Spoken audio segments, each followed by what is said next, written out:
अभी let's say कि एक लड़का है और एक लड़की है, सपना तो कोई भी देख सकता है ना। दोनों लोअर मिडिल क्लास से हैं, छोटे शहर से हैं। लड़का फिर भी कह सकता है कि मैं प्लेटफॉर्म पे सोया है ना, और दोस्त के यहाँ कपड़े बदले, और किस do girls have that privilege? Let's be honest, कि वो प्लेटफॉर्म पे सो जाएं और सेफ फील करें।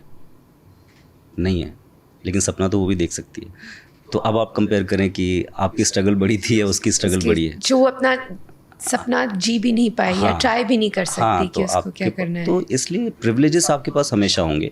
अब आपका नज़रिया क्या है कि उस प्रिविलेज को आप किस तरह से पेश करते हैं, किस तरह से देखते हैं, और कैसे उसको हैंडल करते हैं, कैसे यूज़ करते हैं। प्रिविलेज की बात की, so I would talk about this idea of nepotism. I think that's बहुत ज़्यादा इसमें चर्चा होती है। आई थिंक बहुत सारे जो स्टार किड्स होते हैं या बच्चे होते हैं जिनके parents have been a part of the industry and उनको अपॉर्चुनिटी मिलती है। So this whole nepotism debate, nepo kid एक लेबल है जो कोई अपने आप को चाहता नहीं है, कोई अपने को अटैच नहीं करना चाहता है।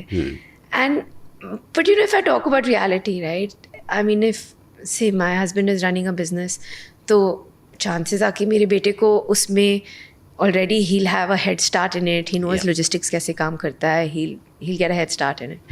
डॉक्टर के बच्चे को obviously आपको हॉस्पिटल और एक पेशेंट से एक हेड स्टार्ट मिलेगा. लॉयर के बच्चों को वो वाले अपॉर्चुनिटीज़ मिलेंगी.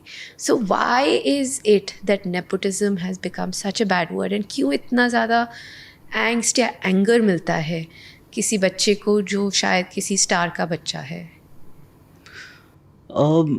I don't think people have problem, Divya, कि वो किसी स्टार का बच्चा है उससे.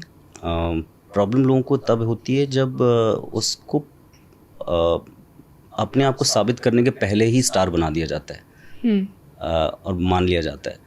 और इसको तो मुझे लगता है हमको ओन करना पड़ेगा, और एक्सेप्ट करना पड़ेगा कि ये है कि the amount of opportunities some people get just by the fact कि वो कहीं किसी के घर में पैदा हुए और किसी सरनेम के साथ पैदा हुए.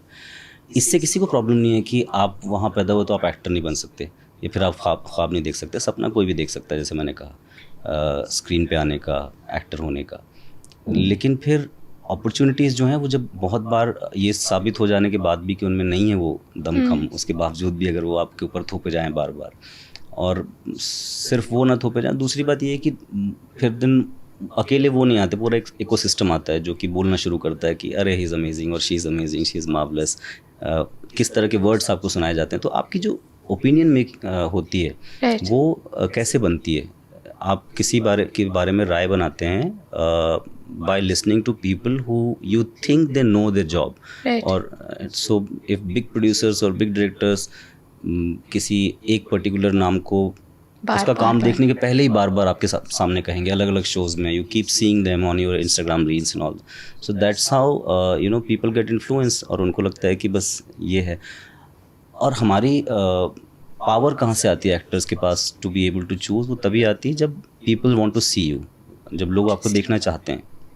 और लोग वो बनाने में किसी को 10 साल लग जाते हैं, 10, 12, 15 साल.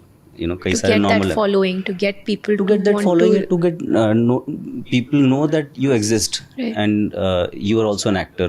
अब उसमें एक नॉर्मल एक्टर को बाहर से आके ऑन एन एवरेज 7 से 8 साल 10 साल लगते हैं. आज भी लगते हैं, ऐसा नहीं कि सिर्फ पहले होता था, आज भी ऐसा होता है. मेरे जो जूनियर्स हैं FTI से पास आउट हैं, बहुत सारे अच्छे एक्टर्स हैं, लेकिन उनको बड़ी अपॉर्चुनिटीज़ जो हैं वो अपने आप को साबित करने में टाइम लगेगा. 1-2 की बात अलग है, लेकिन काफ़ी सारे ऐसे नाम हैं जिनको आपको बार बार देखने को मिलता है कि अच्छा ये आ गए, और काम करने के पहले आप जानते हैं उनके बारे में कि ये इनका बच्चा है या इनका वो है. सो लोगों को प्रॉब्लम शायद उससे है कि ये अनफेयर है. बाकी नोबडी, मुझे नहीं सुनाई दिया कि किसी ने रणबीर कपूर या आलिया भट्ट को कहा हो कि यार ये क्यों है यहाँ पर, क्यों काम कर रहे हैं. Because they are damn good at what they do. Problem वही तभी होती है जब लोग देखते हैं कि यार ये तो डिजर्व ही नहीं था, ये क्यों है यहाँ पर. और फिर भी बार बार आए जा रहे हैं. You keep failing, but you keep getting that opportunity again. You keep failing, you keep getting that opportunity again.